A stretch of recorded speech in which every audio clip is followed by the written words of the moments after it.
Então, boa noite, caros colegas integrantes do nosso projeto de extensão, Projetos Diversitas, né, no seu segundo ano, e nós vamos começar hoje o primeiro ciclo temático do nosso projeto, com reuniões que não são abertas, né, ao público externo, mas é uma reunião para o público interno do projeto.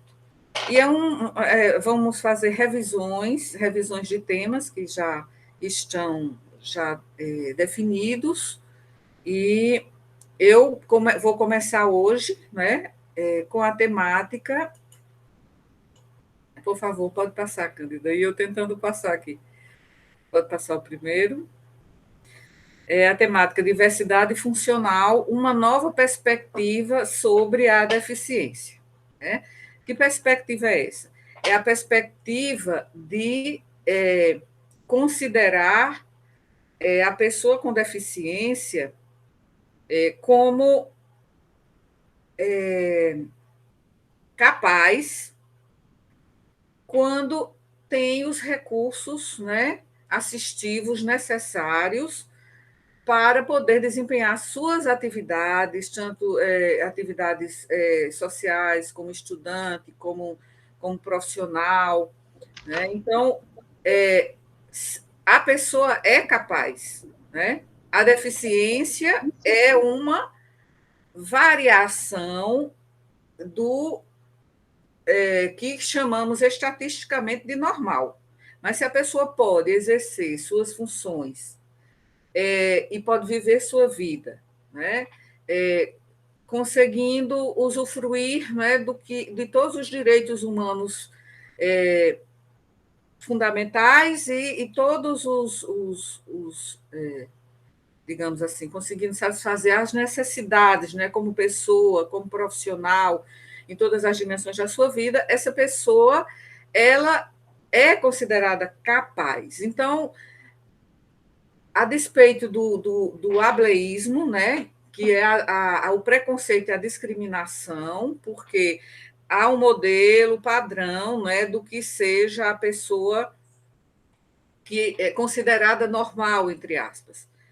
E esse é um modelo ultrapassado. Né? O modelo hoje é o modelo social da deficiência e digamos assim, regido pela classificação internacional de funcionalidades da Organização Mundial da Saúde, a CIF, né?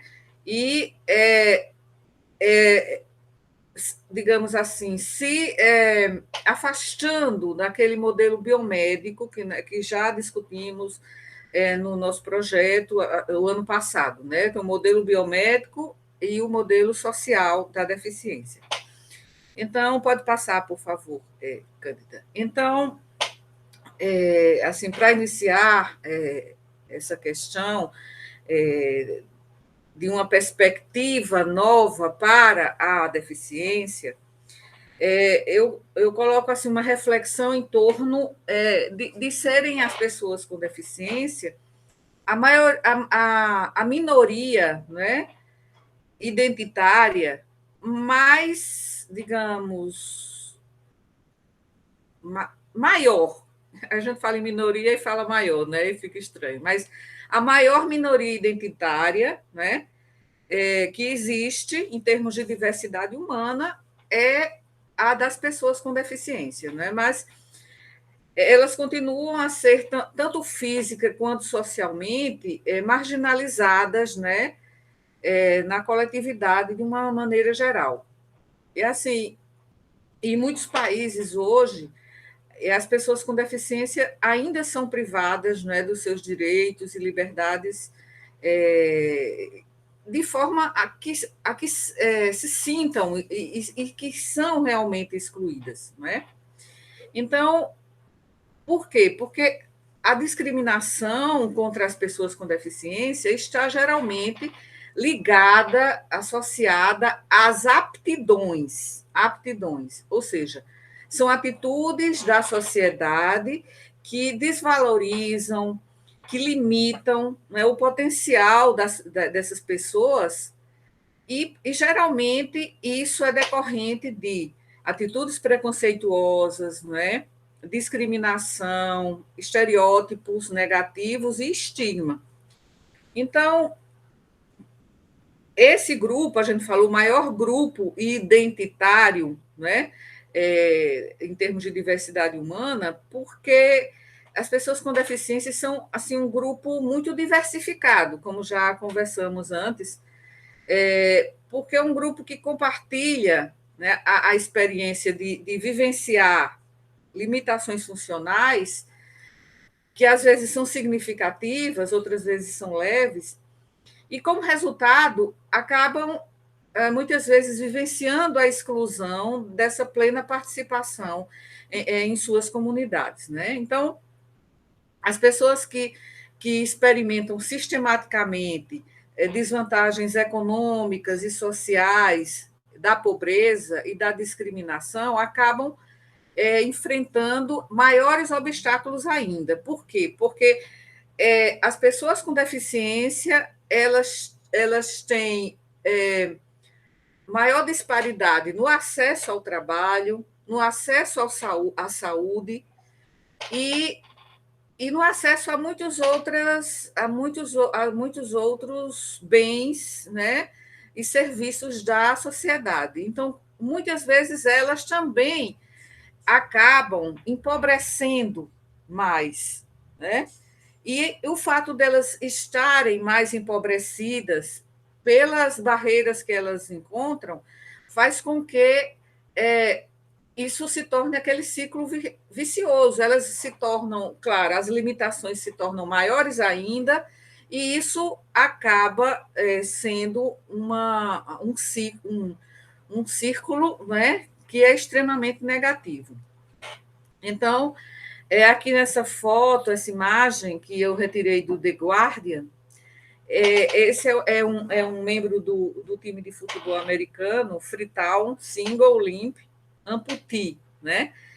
E ele é de Serra Leoa, né? Que quase todos os jogadores desse time, desafortunadamente, foram vítimas da Guerra Civil, né, de Serra Leoa, e muitos são jogadores, né, deste time e são amputados, né, porque pisaram em minas terrestres, né, durante essa guerra civil, e aí acabaram, né, acabou se formando um grande número, né, já um grupo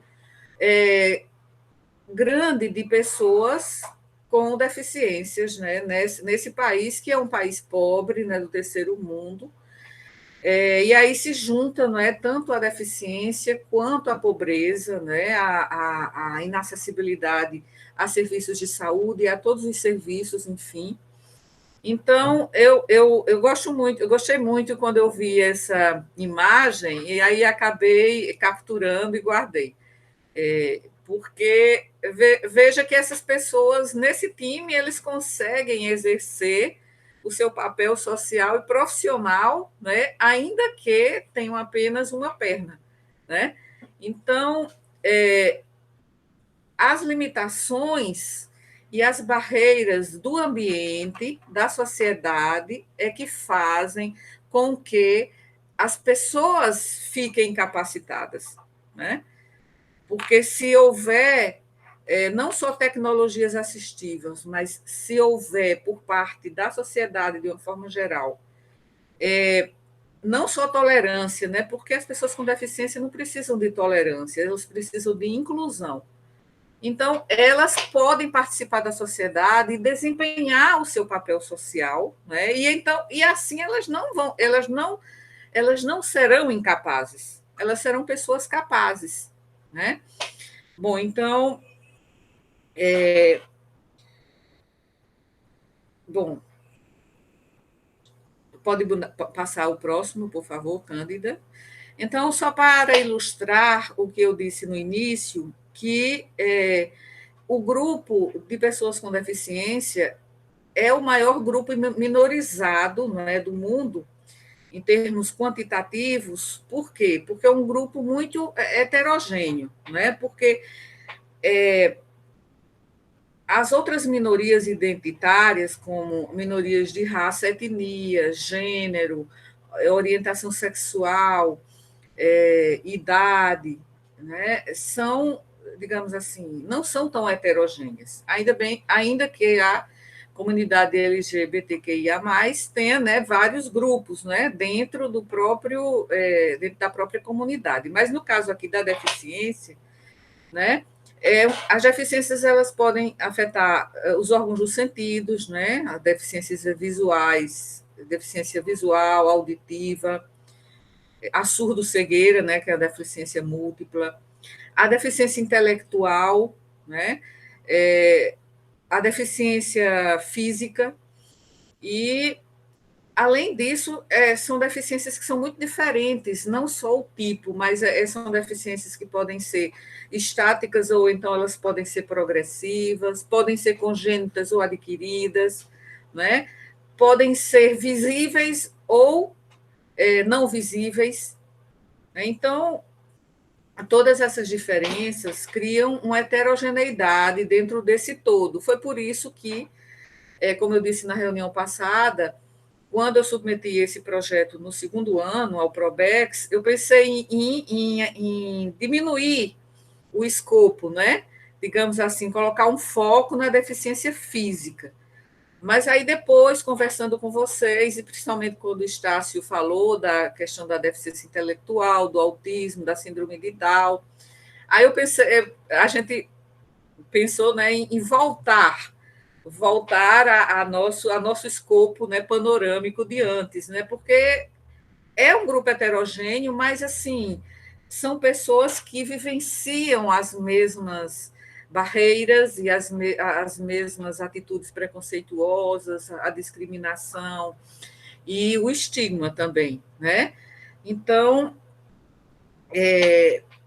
aqui eu coloquei para nesse slide os tipos, né, de deficiência. Eu até foi incluído aí a obesidade, né, que essa é uma figura que eu capturei de um site da Unifesp, e aí considera até a obesidade, porque a obesidade acaba levando a muitos problemas de mobilidade física, principalmente quando a obesidade mórbida. Né? Então, eles incluem também. Pode passar para o próximo, por favor, Cândida. Então,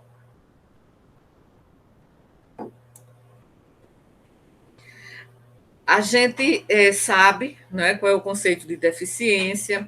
Daniele, Cândida e Renata, no ano passado, já apresentaram esses conceitos, mas eu coloquei aqui esse conceito que é da CDPD, que ficou com Daniele.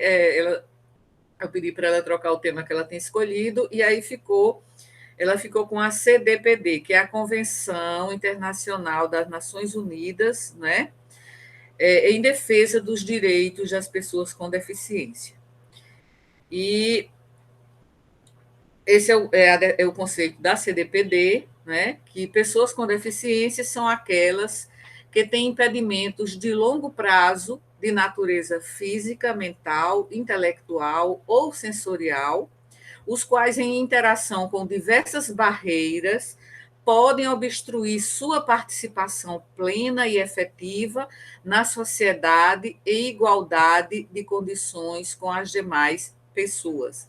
Então, o que a CDPD coloca é também o que está implícito na CIF, na Classificação Internacional das Funcionalidades da Organização Mundial da Saúde, que eu vou mostrar posteriormente, que é a interação com as barreiras do ambiente, né?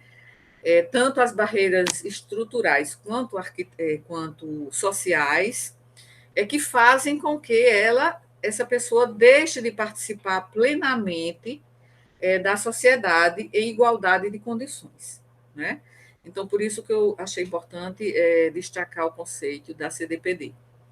E a CDPD foi uma convenção, né, que foi promulgada em 2006 pela ONU, a Convenção sobre os Direitos das Pessoas com Deficiência.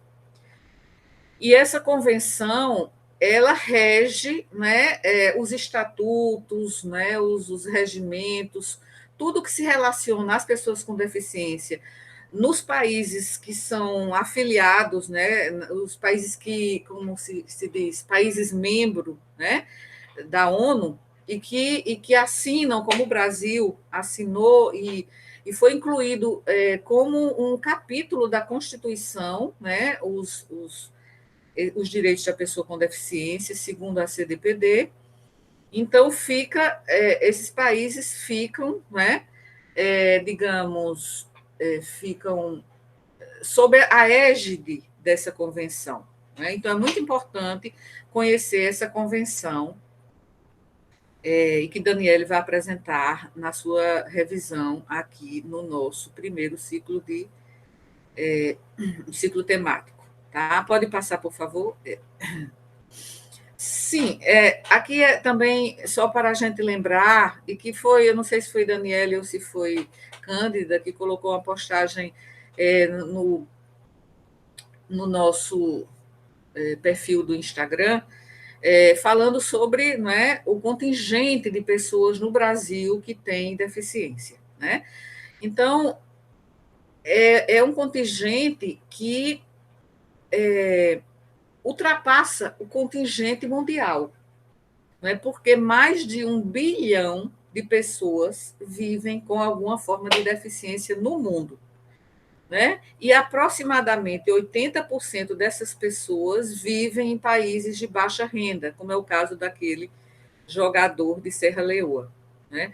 Então, isso representa o quê? 15% da população mundial, e esses 15%, né, ainda em termos mundiais, é ainda menor do que o nosso percentual. Então, o nosso percentual, como Cândida ou Daniele colocar, eu não sei lá quem é que posta, colocou lá 23,9% da população brasileira tem ao menos um tipo de deficiência. Veja que não é pouco, quase 24%, quase um quarto da nossa população tem uma forma de deficiência. Né? Então, esse dado aqui de 1 bilhão de pessoas é uma estatística da Organização Mundial da Saúde, eu coloquei aqui a referência aqui no rodapé. Né? E 190 milhões de pessoas, segundo a Organização Mundial da Saúde, de pessoas com 15 anos ou mais, elas têm dificuldades significativas de funcionalidade. Né? E a funcionalidade, aí está uma palavra, digamos, fundamental na nova perspectiva da deficiência. Né? Então, pode passar, por favor, Cândida. Então, para a gente falar em funcionalidade e falar em participação, né, que são duas palavras-chave na nova perspectiva da deficiência como diversidade funcional, a gente precisa relembrar o que é inclusão. Né? O que é inclusão? Né? O que é integração? Será que inclusão é a mesma coisa que integração? Então, essa figura aqui ela mostra muitos momentos, muitos aspectos, né, vividos na sociedade sobre inserção, sobre inclusão das pessoas com deficiência no contexto social. Né? Então, em vários momentos, como atualmente, a gente vê que em diferentes situações, em relação às pessoas com deficiência, se alterna o posicionamento segregacionista, né?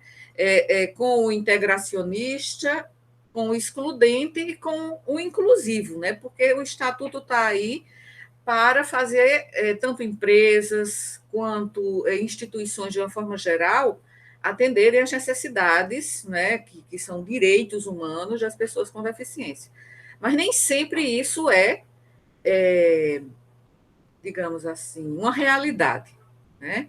Então, no próprio contexto da palavra inclusão, estão contidos assim ideais, né? Ideais que são ideais de igualdade, de fraternidade, de direitos humanos, como já mencionei, de democracia, né? Então, é um caminho esse que busca acabar com a exclusão social e valorizar a diversidade humana. Então, vamos ver esses conceitos, né? Primeiro, o conceito, vamos começar aqui do conceito mais negativo nesse sentido, né? Desses padrões relacionados à pessoa com deficiência no contexto social, que é o da exclusão, não é? Então, os grupos minorizados, né, não só as pessoas com deficiência, né, mas historicamente, como acho que foi Dani que apresentou, ou foi Cândida, no ano passado, que vocês mostraram que as pessoas com deficiência, não é, em tempos mais remotos, eram simplesmente exterminadas. Parece que foi Dani que falou sobre isso. Que ao nascer com a deficiência, em muitas sociedades, essas crianças eram simplesmente, né, exterminadas. Por quê? Porque elas não seriam, provavelmente, né, pelo pensamento das pessoas nessas épocas mais remotas, capazes, né, de participar da sociedade e serem produtivas, né?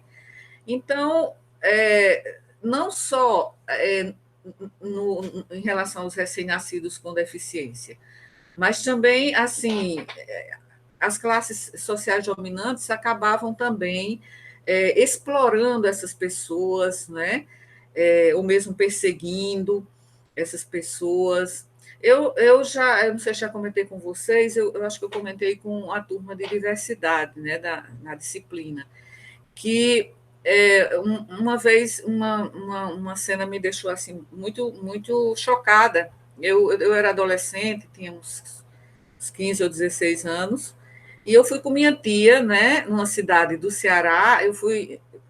Ela foi visitar uma conhecida dela que estava doente, e aí eu fui também. E quando eu cheguei lá, e aí serviram um cafezinho, etc., eu percebi que depois da cozinha, né, havia como uma cela com grades, né, e lá havia uma mulher, né?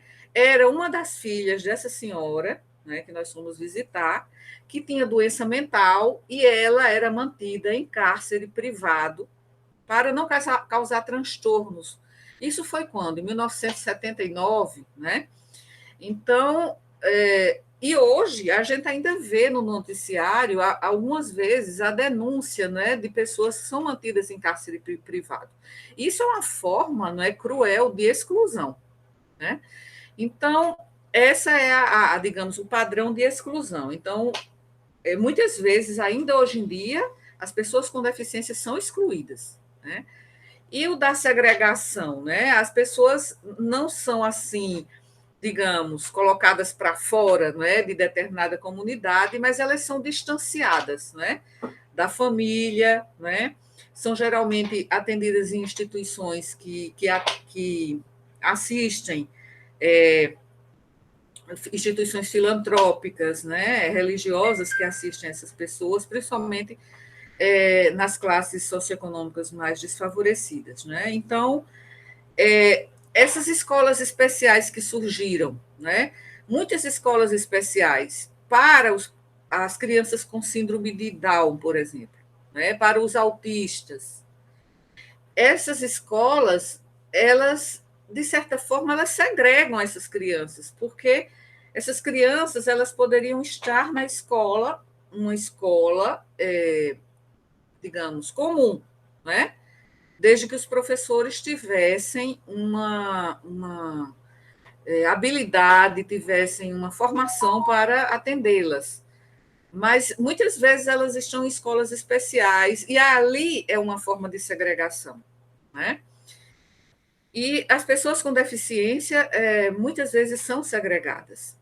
Aí vem um padrão que é melhor, né? Veja que aqui as pessoas estão com deficiências, elas estão fora e estão totalmente excluídas. No padrão da segregação, elas estão fora, mas mantidas em um espaço, né, em que elas têm assistência, mas estão segregadas. E na integração, né? Então, com o avanço, né, inclusive o avanço, né, na luta pela inclusão social, e pelo respeito também à diversidade, se fortaleceu também em todo o mundo, né, a busca por formas, né, de atender a todos e todas, né, sem classificações discriminatórias. Então, nós já estamos em um momento de grande evolução, não ideal, mas de grande evolução, né? Então, no caso da inclusão, né, essas pessoas elas são trazidas para dentro da organização, seja a organização em termos de trabalho, né, nas empresas, quanto nas instituições educacionais, quanto nas instituições de saúde. Né? Então, elas não são só integradas, elas são incluídas. Então, aí há uma diferença entre inclusão e integração. Então, qual é a meta? Né? A meta, inclusive, a meta da ONU, né, com suas metas de objetivo sustentável para o ano 2030, é incluir todas as pessoas com deficiência. Elas estão lá e elas podem produzir, né, produzir de uma forma igualitária e serem tidas como pessoas com a mesma,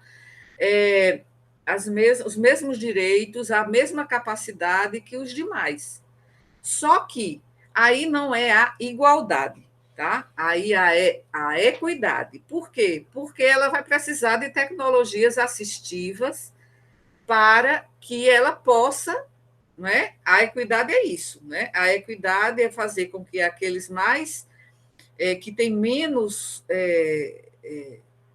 condições, né, de exercer determinada função, que eles tenham a sua limitação resolvida, e hoje existem muitas tecnologias assistivas, para que eles possam, por meio da equidade, ficar em condições, né, de igualdade com essas outras pessoas. É claro que é preciso ter em mente que pessoas desiguais precisam receber um tratamento desigual. Isso é a equidade, né? Então, aqui é a inclusão. Inclusão é isso, né? E essa é a meta, e isso está implícito nesse modelo teórico que tem surgiu em 2005 na Espanha, que é sobre diversidade funcional, né, para que pessoas com deficiência possam levar uma vida independente e em igualdade de condições. Então, podemos passar, Cândida, para o próximo, por favor. Então, o que eu falei da CIF. A CIF é a Classificação Internacional de Funcionalidade, Incapacidade e Saúde. Então, o acrônimo é CIF, né? Então, a CIF, ela surgiu em 2000 se eu não me engano, foi em 2015, né? Acho que foi antes de 2015. Eu vou verificar, eu coloquei aqui a referência 2015. Mas a CIF surgiu antes, né? Surgiu, acho que no final da década de 90. Antes havia uma outra classificação da Organização Mundial da Saúde. Essa classificação, ela considerava incapacidades, desvantagens e outro termo que em inglês é handicap. Handicap é o quê? Chapéu, né, na mão. Ou seja, tinha aí a visão de que as pessoas com deficiência elas eram pessoas dignas de assistencialismo, né? Ou mesmo de esmola. Então, handicap, que é o termo em inglês, já mostra isso, né? Com o chapéu na mão. Então, essa classificação era vigente na década de 80, né? Eu lembro que a gente até estudou sobre isso na disciplina de ortopedia, no meu tempo de graduação. Aí se falou dessa. Tem outro nome, classificação, incapacidade. Veja só que até o termo, não é? Incapacidade já é um termo negativo. Incapacidade, desvantagens, e tem outro termo que em inglês é handicap. Eu não lembrei agora. Então, essa classificação da Organização Mundial da Saúde era essa que considerava o modelo biomédico, ou seja, via o paciente com deficiência como alguém que estava em condição de doença, via por uma lente médica, né? Então, considerando o quê? Principalmente a incapacidade como uma consequência de doença e uma condição patológica. Era essa forma de ver. Inclusive, era um modelo, era uma classificação da Organização Mundial da Saúde. Então, depois, já na década de 90, surgiu a CIF. A CIF leva em conta um modelo biopsicossocial, ou seja, como aqui esse esquema no slide mostra. Veja, a pessoa tem uma alteração funcional, né? E essa pessoa, ela pode receber tecnologias assistivas, ela pode receber a formação educacional que outras pessoas sem deficiência recebem, né? Então, essas pessoas que têm o direito de participar de escolas normais, né? E essa pessoa que é preparada para participar, e vem aí o outro tópico, que é participação, que está aqui à minha direita, no modelo biopsicossocial. E aí, o que é que essas atividades elas precisam, demandam, né, para que se tornem realidade? Que haja adaptação de fatores ambientais e que também haja adaptação de fatores pessoais. Então, a pessoa precisa precisa ter condições para se ajustar ao ambiente, mas o ambiente que deve prover as condições, começando pela acessibilidade, né? Começando lá pela rampa, começando pela todas aquelas características de acessibilidade que a gente já discutiu, começando por aí e continuando, né, por vários outros fatores que ainda hoje representam barreiras, né? Barreiras para a pessoa, tanto do ponto de vista profissional, quanto pessoal e social, da pessoa com deficiência. Então, pode passar o próximo, por favor, Cândida. Então, veja aqui que a CIF, ela coloca no centro, né, que tem todos aqueles fatores que eu mostrei no slide anterior, mas a CIF, ela tem essa seta mostrando e coloca a participação no centro da pirâmide, né? A participação. Então, se a pessoa com deficiência ela participa da sociedade e desempenha o seu papel como cidadão ou cidadã, né? Em condições, né, de igualdade ou de equidade com outras pessoas que não têm aquela deficiência, ela é uma pessoa capaz. O que é que ela pertence a que grupo, então? Ela pertence a um grupo de diversidade funcional. Ela não faz parte daquele modelo padrão, certo? Então, pode passar o próximo, por favor, Cândida. Aqui, a gente, só para lembrar a terminologia, essa terminologia que é obsoleta, mas eu vou citar aqui, não é? E na década de 30 do século passado, as pessoas com deficiência eram chamadas de desvalidos, né? Desvalidos, inclusive muitas pessoas com sequelas, né? Da Primeira Guerra e depois da Segunda, essas pessoas eram chamadas de desvalidas, né? Ainda na década de 30, passou-se a chamar, principalmente as pessoas com síndrome de Down e com autismo, né, que muitas vezes naquela época não se fazia o diagnóstico adequadamente de autismo, chamar essas pessoas de excepcionais, né? E até bem pouco tempo, até hoje, muita gente fala, olha, aquele menino é excepcional, né? E na década de 70, as pessoas com deficiência passaram a ser chamadas de deficientes. Então, isso era bastante negativo, porque, veja, chamar alguém de deficiente é colocar a deficiência na frente da pessoa, né?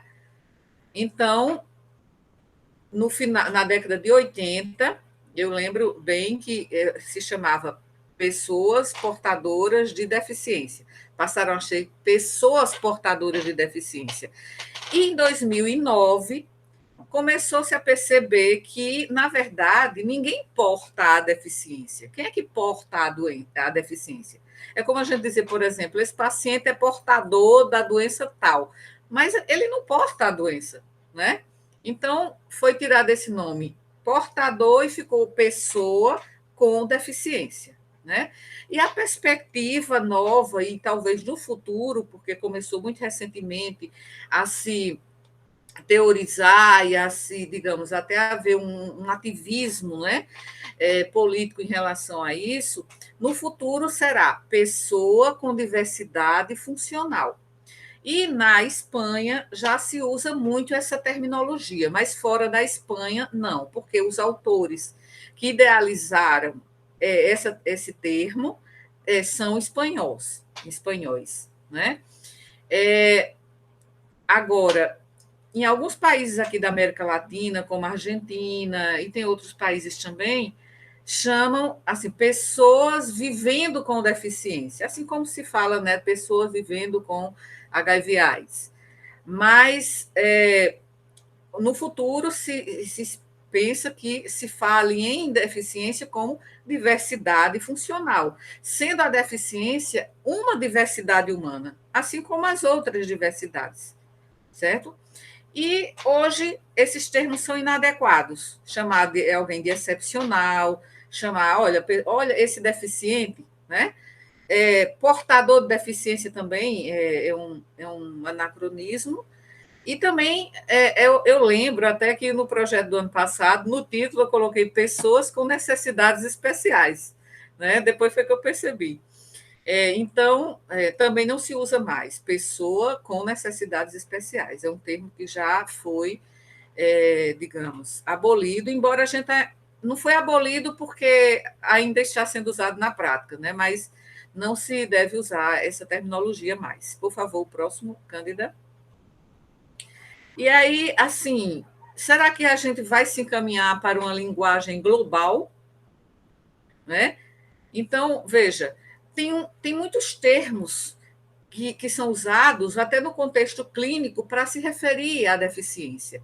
Aí fala assim, limitação funcional, eu mesmo uso muito essa terminologia. Incapacidade funcional, ou o seu contrário, capacidade funcional, prejuízo funcional, né? Isso são diferentes termos para o mesmo fenômeno, que é a diversidade funcional, né? Então, a CIF, ela também leva em consideração esses aspectos, né? Mas, assim, a linguagem global hoje inclusive a CDPD, leva em consideração a terminologia pessoa com deficiência. O próximo, por favor, Cândida. Então, agora, aqui para concluir, eu vou falar sobre essa perspectiva nova que eu mencionei, que é a deficiência como diversidade funcional. Então, nós temos agora essa disciplina, hoje foi o primeiro dia, a primeira aula da nova disciplina, né? Estamos nessa disciplina, o professor Estácio e eu. E hoje foi a primeira aula, os alunos pareceram bastante interessados, né, na temática, e a deficiência ela e a gente está discutindo, vai discutir nessa disciplina, a deficiência como diversidade. A deficiência é uma diversidade funcional. O próximo, por favor, Canita. Aí aqui está, não é? O histórico modelo do homem padrão. Né? Veja que aí eu coloquei o homem vitruviano, né? O homem vitruviano é aquele modelo, né, ideal que desenhou Da Vinci, com proporções, né, aparentemente ideais, né? E assim, as pessoas, de uma forma geral, ainda hoje, principalmente no modelo biomédico, elas tendem a considerar que o normal, o padrão, é aquela pessoa totalmente sem danos, né? Sejam físicos ou sejam intelectuais. Essa é a pessoa padrão, o homem, o histórico modelo do homem padrão. Né? Porque é uma ideologia chamada ideologia da normalização. Né? Tem uns autores que falam sobre a ideologia da normalização. Por quê? Porque o modelo biomédico esteve hegemônico entre nós durante tanto tempo que as novas gerações, né, como vocês, vocês já estão, né, digamos, se apropriando de uma nova visão, né? Mas os médicos formados, eu me formei em 1988, né? Maroja se formou em 1978, eu acho. Não foi, Maroja? Nós, mais antigos, nós... Foi, 1978. 78, pois bem, eu me formei em 88. Então, as meninas nem eram nascidas ainda. Então, vejam que a nossa visão, né, a gente tem que abrir nossa visão, porque a nossa visão é do modelo biomédico, certo? Do modelo biomédico. Veja aqui nessa figura, que é uma ilustração que está ao lado do homem vitruviano, as pessoas tentando se adequar àquele modelo ideal. Né? E quem é que se adequa, na verdade? Quem? Né? Não é porque não existe perfeição. Né? Então, essa ideologia chamada ideologia da normalização, ela consiste nessa crença, que é generalizada ainda, de que a pessoa precisa se enquadrar nesse modelo. Né? E o que é que o modelo biomédico faz? Que era o antigo modelo da OMS, que é essa do handicap que eu mencionei.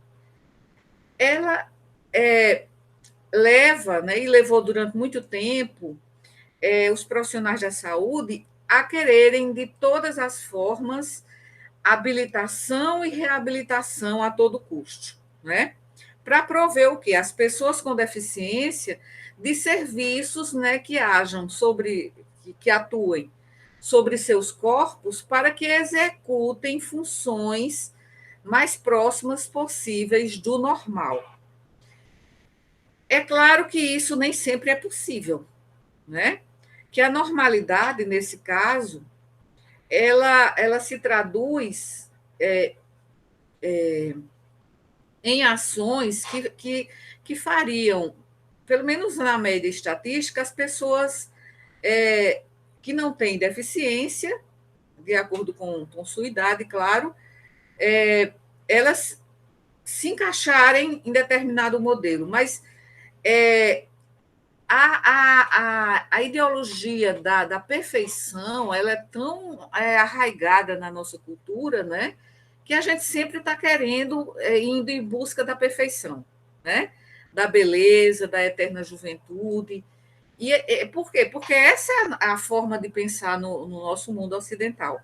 Né? Então, essa concepção orienta não somente como as pessoas podem se inserir socialmente e também quem não pode. Né?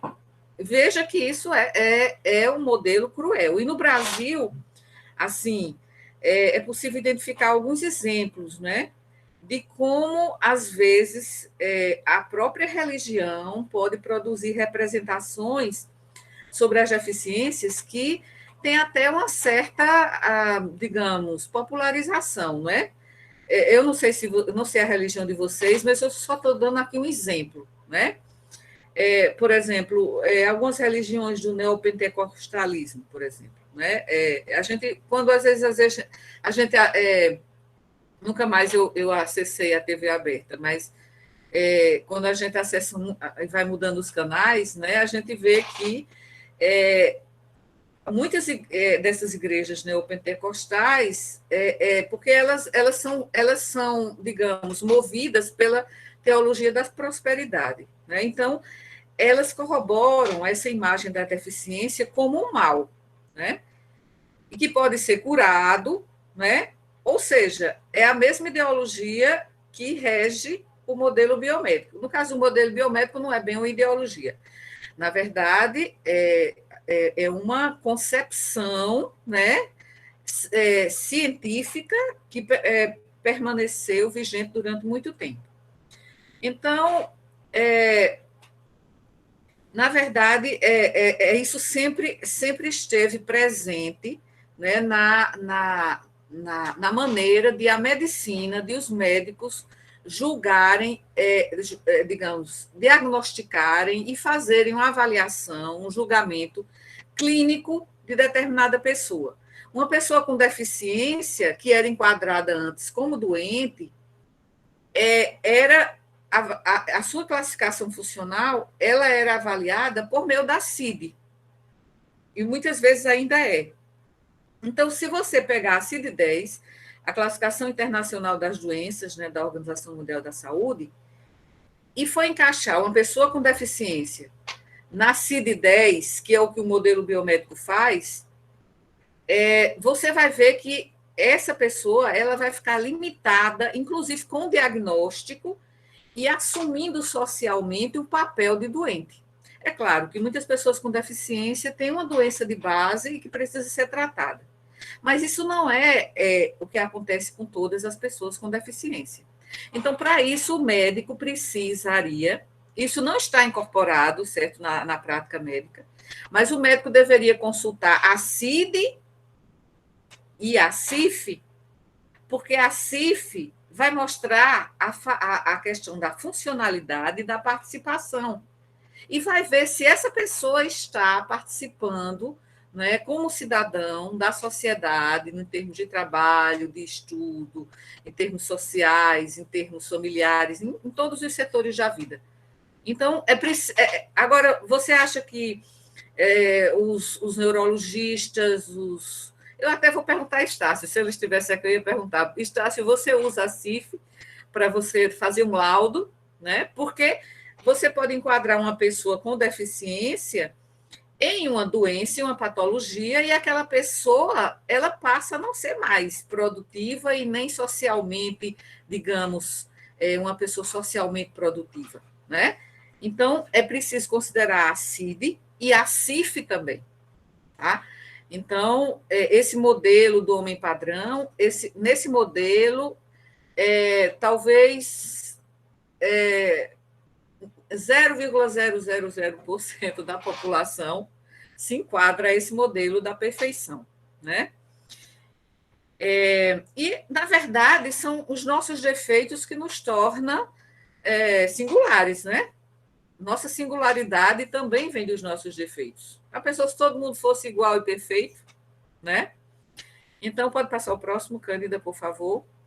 Aí vem o capacitismo ou ableísmo, né? Que é o que eu já mencionei antes, que é o preconceito que tem por base a capacidade funcional dos seres humanos. Tá? Então, essas pessoas são discriminadas porque são estigmatizadas como sendo pessoas incapazes, né? Isso é um problema estrutural, ou seja, está impregnado em toda a estrutura da sociedade, é institucional. Tá? Então, vou mais rápido, porque já estamos chegando às 8 horas e eu ainda nem falei ainda na questão da diversidade funcional e vou falar de uma forma mais rápida.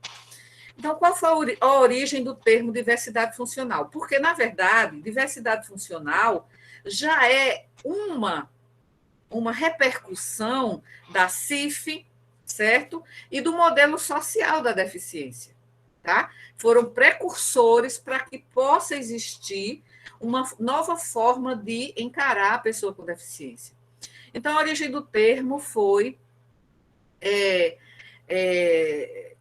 aconteceu nesse Fórum de Vida Independiente, que ocorreu na Espanha em 2005, e Manuel Lobato, que não está aqui na foto, quem está aqui é Javier Romaná, são dois ativistas, né, pelos direitos das pessoas com deficiência na Espanha, e nesse fórum, né, surgiu, né, digamos, a teorização, e se mencionou, né, em um evento, né, em uma conferência bastante abrangente, né, que envolvia pessoas de outros países também, e aí surgiu, né, a terminologia diversidade funcional. E aqui é o Javier Romaná em uma das manifestações, né? E aqui veja que na placa tem aquela máxima, né? Nada sobre nós sem nós. Mas aqui eles adaptaram. Aqui está em espanhol, nada sem de verdade, ninguém sem de verdade. O que seria de verdade? Diver de diversidade e tá, né? Divertar de liberdade. Né? Então, liberdade com diversidade. Então, essa é a bandeira que levantaram esses dois ativistas. Né? Pode passar o próximo, por favor, Cândida. Agora, eu ia falar sobre a questão mais.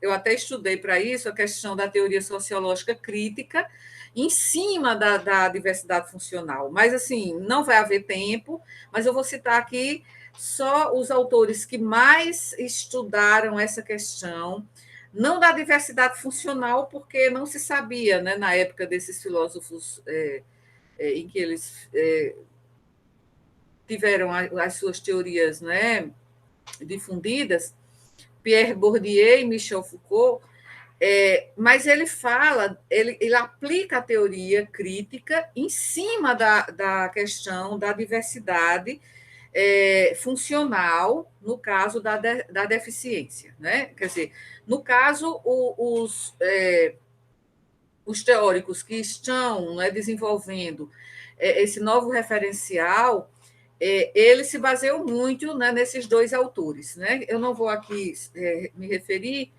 porque não haverá tempo, mas só para vocês saberem que existe um referencial teórico, né, que fundamenta, né, essa nova perspectiva de visão da pessoa com deficiência. O próximo.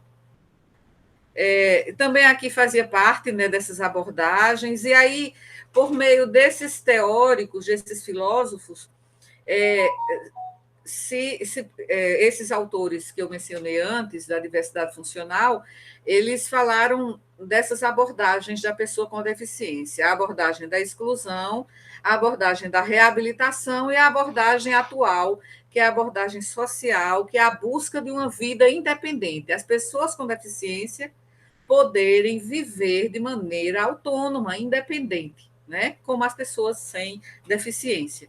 Então, aqui também está ainda na aplicação, inclusive no slide anterior, eu coloquei a referência do texto que fala da diversidade funcional e que aplica a teoria crítica social na nascente, né, abordagem da deficiência como diversidade funcional. O próximo, acho que já estamos nos encaminhando. O próximo, por favor. Aqui, só para vocês lembrarem, né? Que eu, na verdade, deveria ter colocado esse slide no início, não deu tempo. Quando Maroja chegou aqui na sala, eu ainda estava ajeitando os slides. Isso aqui era para ter jogado lá no início, quando a gente falou em igualdade e equidade, né? Então, a diversidade funcional precisa de equidade para que haja igualdade. E aqui essa figura já de estudo, né? Como dizem, que uma imagem vale mais do que 1000 palavras. O próximo, por favor. Então, Stephen Hawking, ele escreveu essa frase, né, que é icônica, e que mostra uma pessoa que, desde jovem, né, desenvolveu a esclerose lateral amiotrófica e passou a vida inteira produzindo, não é, produzindo teorias cosmológicas originais e que tiveram uma importância fundamental na ciência, né, com as com os sintomas, né, e com as limitações que a doença foi impondo ao longo do tempo, né? Morreu recentemente, parece que foi o ano passado, né? O ano passado, há 2 anos. E ele disse que ainda que eu não possa me mover e tenha que falar por meio de um computador, na minha mente eu sou livre. Então eu acho que essa frase ela diz tudo sobre essa nova perspectiva de encarar a diversidade. Então o próximo que eu acho que já terminamos. Ainda tem uma frase. Ainda só essa frase, tá? Que é do professor Boaventura de Souza Santos, que é um professor português, que também é um dos ideólogos, né? Ele trabalha também com a teoria crítica social, e ele diz que temos o direito de ser iguais quando a nossa diferença nos inferioriza. Isso é a própria definição de equidade, né? E temos o direito de ser diferentes quando a nossa igualdade nos descaracteriza. Daí a necessidade de uma igualdade que reconheça as diferenças e de uma diferença que não produza, alimente ou reproduza as desigualdades. Então, eu gosto muito dessa frase também. A gente poderia até colocar lá no projeto, né? No perfil do Instagram. Essa frase, para mim, é muito significativa no contexto aqui do que estamos estudando. O próximo. Eu sempre penso já é a final. Sim. Agora, essa é a final. Só tem outra que eu dou os créditos, né, para o site de onde eu tirei as figuras. Então, nem toda deficiência é visível. Tá? Então, nós, como profissionais da saúde, e vocês, como futuras profissionais da saúde, vocês têm que desenvolver a competência cultural, né, cultural no sentido muito amplo, né, incluindo a diversidade funcional, de perceber que muitas vezes a deficiência não é visível, tá? Agora sim, é a última, Cândida. O último. Sim, aqui os créditos, que é do Slides Go, né? Onde eu encontrei esse site, encontrei vários modelos de PowerPoint, né, temáticos, né? Então, aqui eu dou os créditos ao Slides Go da Flaticom, que é da empresa FreePic. Assim como, na verdade, eu acabei... Pode finalizar, por favor, Cândida? Como eu acabei elevando todo o tempo da nossa reunião com a apresentação, porque é um tema realmente muito... eu não diria complexo, mas eu diria que é um tema denso, né? Denso porque há muitos aspectos que a gente precisa relacionar aos outros aspectos e para entrar na questão da diversidade funcional, foi preciso lembrar da questão da discriminação, da deficiência como um problema de saúde pública, da CIF, né, da CDPD, do ableísmo ou capacitismo, para poder chegar na deficiência como diversidade, aliás, na deficiência como diversidade funcional. Vocês gostariam de colocar alguma coisa, algo não ficou claro, ou até complementar?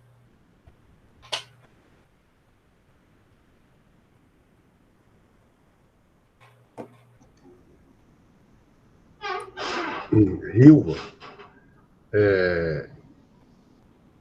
uma ocasião eu falei a respeito desses termos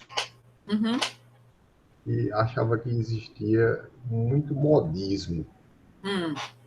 certo? E eu continuo achando, na verdade, esse negócio de dizer que não é correto portador de deficiência, não é correto isso, aquilo, outro, é só uma questão temporal, porque você até disse, não, não é portador, mas quem é portador é deficiente. Então, o PCD, pessoa com deficiência, é uma pessoa portadora de uma deficiência. Portadora por quê? Porque carrega aquela deficiência. Então, na verdade, existe uma tendência, principalmente nas décadas mais recentes, de criar novos termos, novas modas, que o outro não presta, que o outro não serve. A política é a política do perfeccionismo, eu acho. Maroja, as coisas evoluem, nós evoluímos, e a academia evolui também, né? A ciência também evolui. Então, a medicina evolui. Então, a tendência é que haja uma forma mais igualitária de tratar as pessoas de grupos minoritários, né, que são minorias identitárias. Né? É claro que, por exemplo, você, eu, podemos ter uma visão conservadora do mundo, né? Mas é preciso que a gente supere a nossa própria ideologia e entenda, né, que o mundo mudou, né? É como eu disse, eu e você, eu me formei em 88, você se formou em 78. Então, nós temos mais dificuldade de aceitar, né, as mudanças. É natural, é natural. Ainda mais porque... Alô? Acho que... Estou escutando. Certo. Ainda mais porque tem a questão política também. Mas o fato de você ter uma ideologia, eu tenho uma ideologia, isso não pode influenciar, né, nossa percepção a ponto de que a gente negue que estes são avanços. E a terminologia também ela é estigmatizante. Quando eu falo pessoa deficiente ou pessoa portadora de deficiência, eu não estou considerando a pessoa, eu não estou tendo uma abordagem centrada na pessoa. Então, é preciso que a gente se dispa um pouco da nossa própria percepção e da nossa própria visão do mundo, né?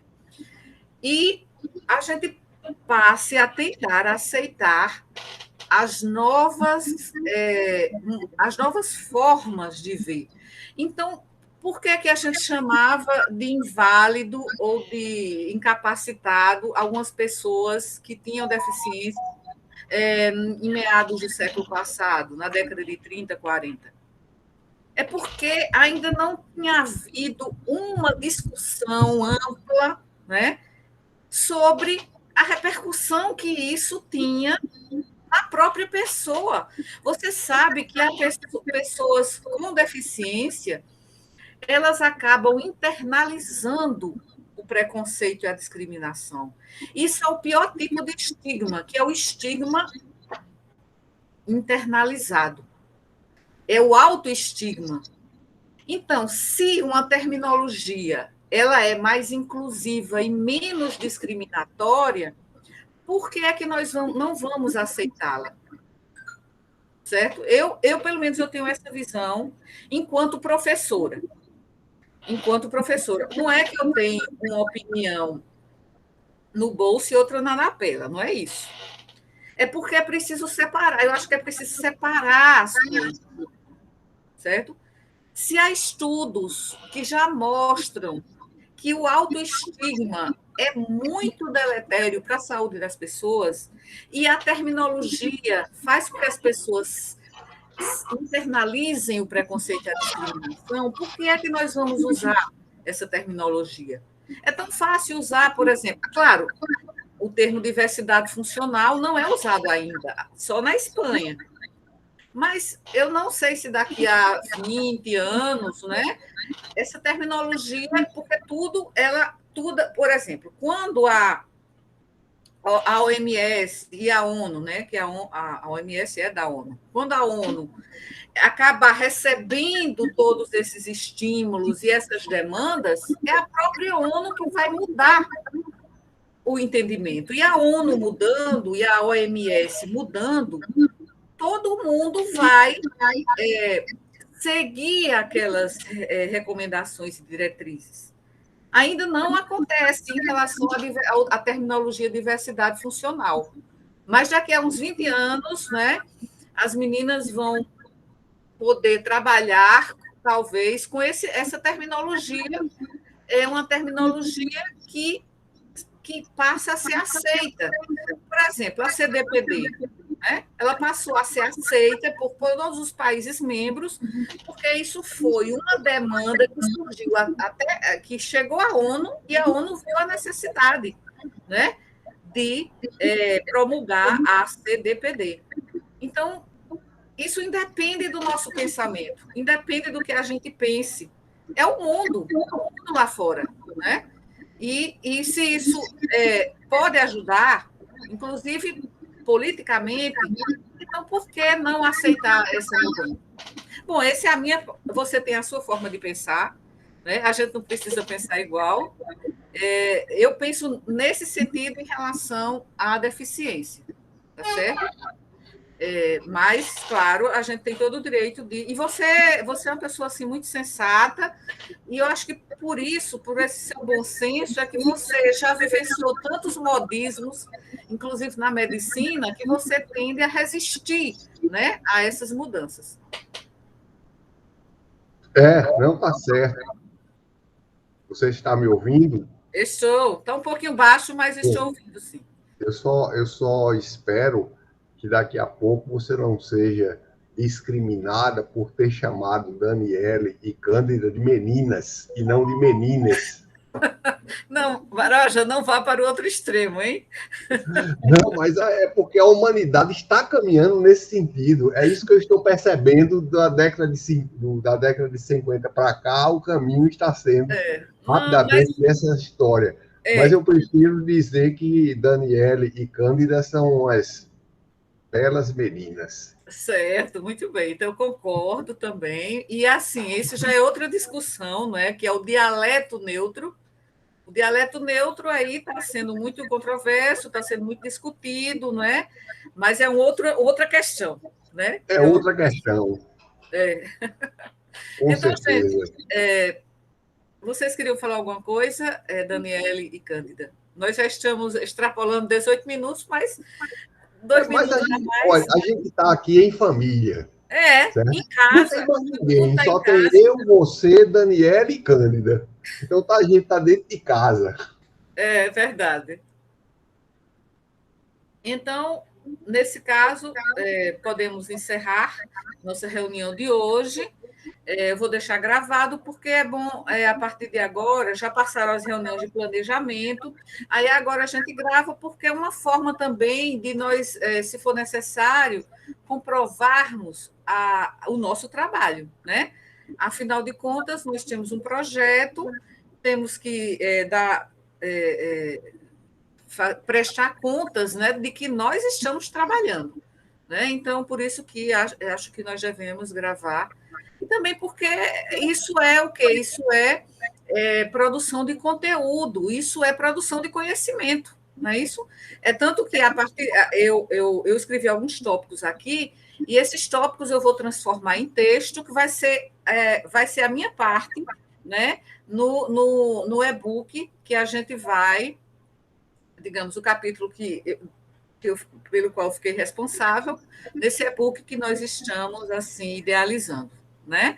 Então, vocês também, no final, vai ter um dia que a gente cada um vai entregar o seu material para que a gente ir juntando com o material do ano passado, que eu tenho aqui em um arquivo, em uma pasta, a gente vai juntar tudo, né, para o nosso e-book, que esperamos que se concretize. Certo? E onde você está guardando tudo isso, Ilva? Eu estou guardando em 2 lugares. No meu HD externo, que eu tenho uns 3, né? Uns 3 sim, no HDs HD externo. Não, mas eu não guardo. Pronto, caiu. Mas esse é o velho. Eu tenho vários HDs externos. É porque está aqui meu inacessível a mim. Certo. Mas, só um momento. Você tem uma nuvem também? Esse é o aposentado, veja. HD aposentado. Esse eu aposentei, certo? Aí eu tenho mais uns 3 que eu guardo nesses 3 como medida de segurança e ainda guardo na nuvem, né? Fica também lá na nuvem, no Google Drive, e fica aqui. Então, se algum desses recursos, né, apresentarem problemas, né, tem o outro. Mas esse não, esse aqui eu guardo só por, digamos assim, como valor afetivo, né? Porque foi o meu primeiro HD externo. Aí eu guardo, mas ele está aposentado. Mas tem muita coisa. O primeiro HD nunca é. Queda, ainda vai ter mais. Professora. Oi.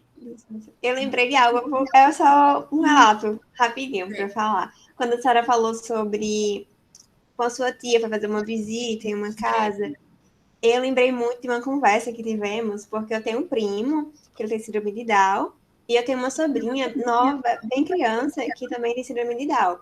Aí estávamos conversando uma vez e minha tia falou que na época que meu primo nasceu, mães que também tinham filhos com síndrome de Down, uma conhecida dela, quando saía com o filho para algum lugar, ela evitava ao máximo sair com o filho, aparecer na rua. E quando saía, a criança era o bebê era completamente encoberto, todo enrolado, para as pessoas não verem, não perguntarem. E esse minha tia me contando como observou isso. E hoje, como a minha sobrinha, ela é bem mais, ela é exposta. Não, a gente assim, tem uma transição também nessa questão de ainda bem.